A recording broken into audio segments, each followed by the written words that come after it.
Everyone is rushing to Zoom for their online meetings, for their board meetings, for their training, for webinars.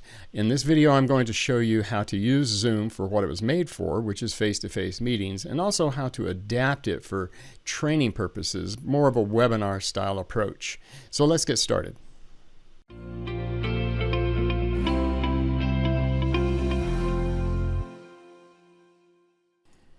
This is the Zoom Meetings window.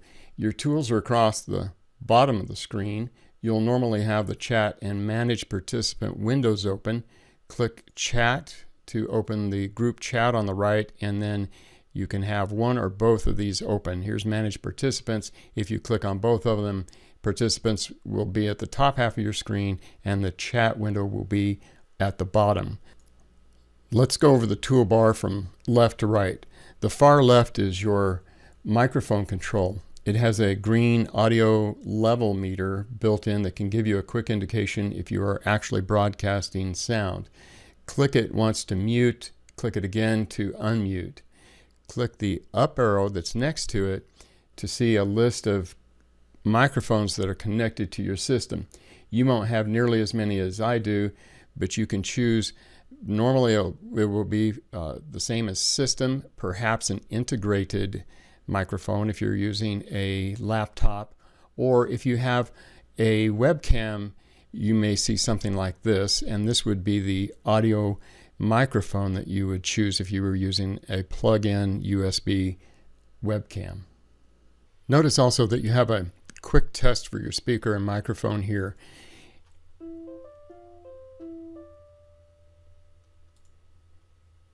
Hello, testing 1, 2, 3. Hello, testing 1, 2, 3. So that's a quick way to check both your microphone and your speakers before you start a webinar or some kind of meeting. Next, we have the Start Video button, which you can start and stop your personal video stream going out by just clicking this button. And you can also click this, and again, there's in my case, there's a lot of choices, but you can choose your camera. Again, most of you will have either some kind of a webcam or an integrated webcam that you'll be choosing. You have a whole bunch of settings here in video settings. You can open this up, and there are just a ton of different settings in here. A couple that you may be interested in: enable HD, that's high definition. Right now during the pandemic, and with so much traffic at Zoom, this is not actually available. There's a touch up my appearance, which is kind of cool. It just smooths things out a little bit. I also like to click hide non-video participants. That means if you're turning people's cameras off, then their little black box with their name also disappears, so you have more of a webinar type of approach. Your audio is here. There's more extensive controls here that you can use, and something that a lot of people like is a virtual background. So the green screen effect isn't really all that great unless you do actually have a green screen, in which case you can click this button right down here. But it is an interesting thing that can help hide really ugly backgrounds. The next thing is security. This is new, and Zoom added this recently in response to criticisms of its security, and because so many grade school and middle school teachers are now using Zoom. So locking the meeting means no one else can come in other than those who are already there. A waiting room: anyone who's trying to join your meeting goes to this virtual waiting room, and then the host of the meeting has to let them in. You can do it one at a time or everybody all at once, but that's a great way to protect your meeting from people who may be trying to Zoom bomb you. It's also a great control for you as a host, if you want to start your meeting, get your camera set up, get everything ready, and then you let people in. The first thing that you want to do if you are just presenting a class and you do not want people to be clicking around and accidentally sharing their screen is to disable share screen. So just click it to turn it on or off. Chat is usually a great idea. I like to ask questions of people who are in my seminar and have people introduce themselves and use chat. It's a great interaction tool. And I also like to leave rename themselves on. What I've found in the past is that sometimes people will come in with a nickname and you don't know who they are. Or maybe there will be two people come in and they just use their first names and you're not sure who they are. They may be duplicate names. So I like to leave rename themselves turned on as well. The participant window is really important to you as a host. Here you can change the individual behavior of participants, but you can also use the mute all button. And this is probably one of the most important buttons that you'll have, especially with large group when you have sound coming from somewhere and you have no idea where that sound is coming from. You can click this and that mutes everybody, uncheck this box, and then they cannot re-engage or reactivate their microphone. This is also where you can stop video feed from individuals. There is no setting at this time in Zoom from this app window to stop everyone's video all at once, so you'll have to do it one at a time. But then once you do that, they cannot reactivate their video. You can ask them to start again, and they will get a message that asks them to reactivate their video. Also from here, you can make other participants a host or a co-host. You can put them back in the waiting room, or you can remove them from your meeting altogether.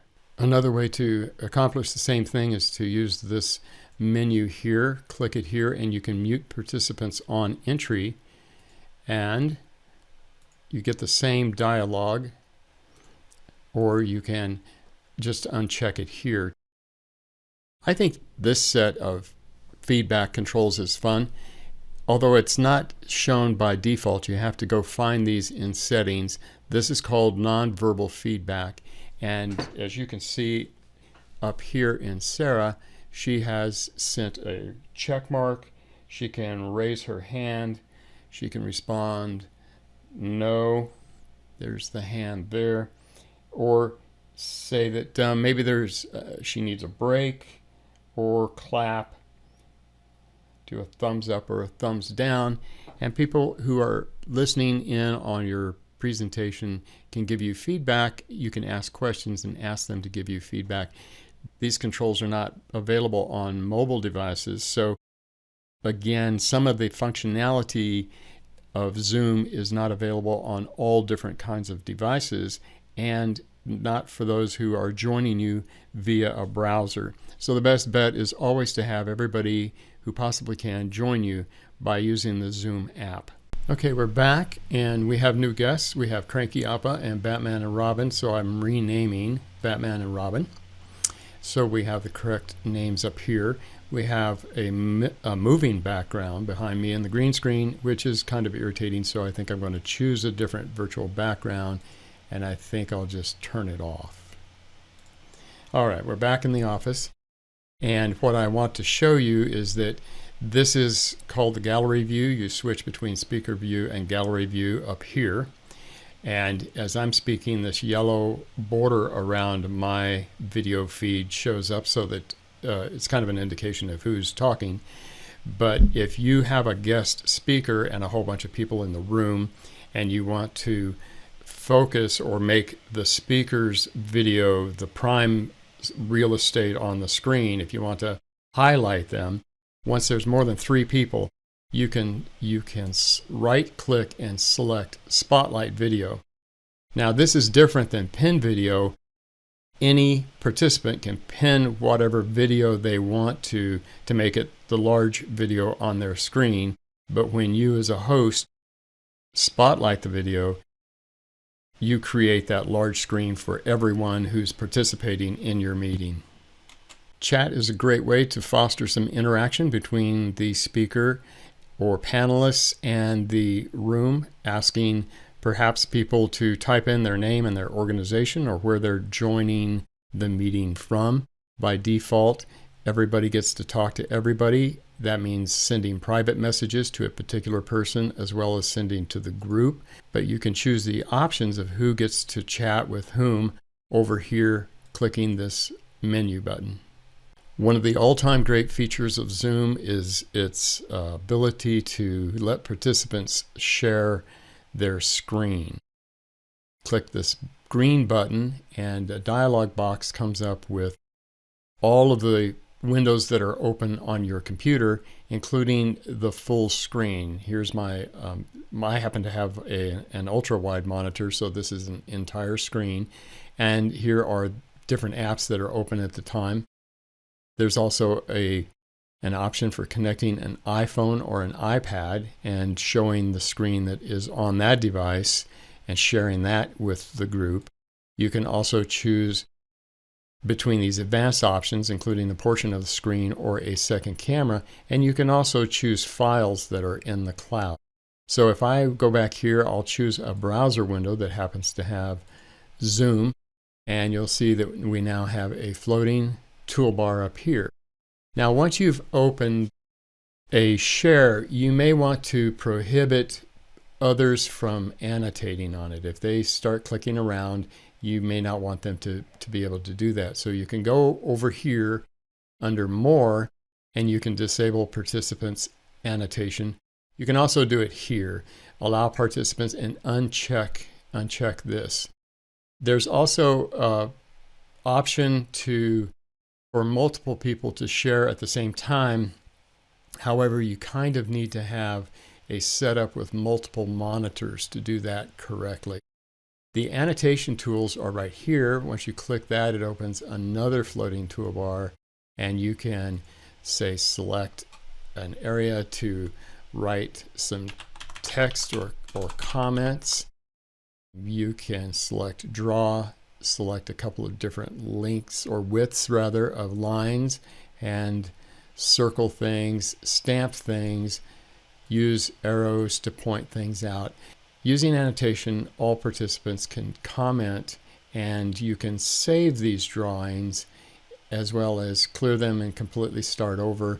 And once you're finished sharing, click Stop Share. Another tool that you have in the share category is the whiteboard. So if I click whiteboard and click share, I have, it's just a big whiteboard, and you can choose different things that you can add to it and draw pictures. I don't use this very often because it's much easier to use with a tablet or touchscreen than it is with a mouse. And just briefly, breakout rooms. If you have a large group and you want to break them into smaller working groups for some special projects, you can use breakout rooms. This is a feature that's only available in the paid version. And reactions is a way to either clap or give a thumbs up to the presenter. And these both have to be turned on in settings. Reactions is something that is available on a mobile device such as an iPad. We've looked at most of the features and the settings that you can access in the app during a meeting, but some of the features you need to turn on or off prior to a meeting beginning. And these are found in settings in your account online. So if you go to zoom.us, sign in, and then click on My Account, click on Settings. This is a long page full of different settings for your Zoom account. The first section is Schedule a Meeting, and these become the default settings for this schedule form, which we'll take a quick look at in just a minute. If we go down further, there's another group of settings that's under In-Meeting Basic, and then another final set of features down here, In-Meeting Advanced. So for instance, breakout room must be turned on here before the meeting starts. You can't access or start a breakout room after you've started a meeting. You have to do it ahead of time. I would suggest that you go through these carefully and set all of these up as best fits the types of meetings that you have most often. Now, when you're ready to schedule a meeting, go to Meetings and then Schedule a New Meeting, and here you'll find the settings that you need for each meeting. So the settings that you just saw, those that are under Schedule a Meeting, will carry over into this form, but you can make changes to this form as you are setting up a particular meeting so that you actually can optimize it for that particular meeting. So those are the features and the options that I find most useful in Zoom. If you are setting up a meeting that is designed to be interactive, that takes the place of an in-person face-to-face meeting, turn on the cameras and the audio and the sharing. If you're setting up a meeting that is more of a training meeting or a webinar type meeting, you may want to turn off and restrict access for certain features in order to keep the intrusions down or the embarrassment down for people who don't realize that they're actually on camera or making a lot of noise in your meeting. Never post or distribute your personal meeting room number, especially on social media or in a blog post. Always use generated numbers when you're scheduling public-facing meetings. Assign a co-host or even two, one to be a facilitator and one to be a producer if you can. They can take care of answering questions, letting you know if there's something you need to address from the audience. And they can also help people who are having trouble logging in or getting their sound to work, for instance. Use the waiting room. That can help you have time to prepare, get everything set up before you let people in. It's also a great barrier to anyone who is trying to intrude uninvited. And use chat, polling, and reactions to engage your listeners and to find out what they're thinking and their reactions to what your presentation is all about. Click the subscribe button below and click the bell so that you're notified when we post another video. Thank you so much for watching. We'll see you next time.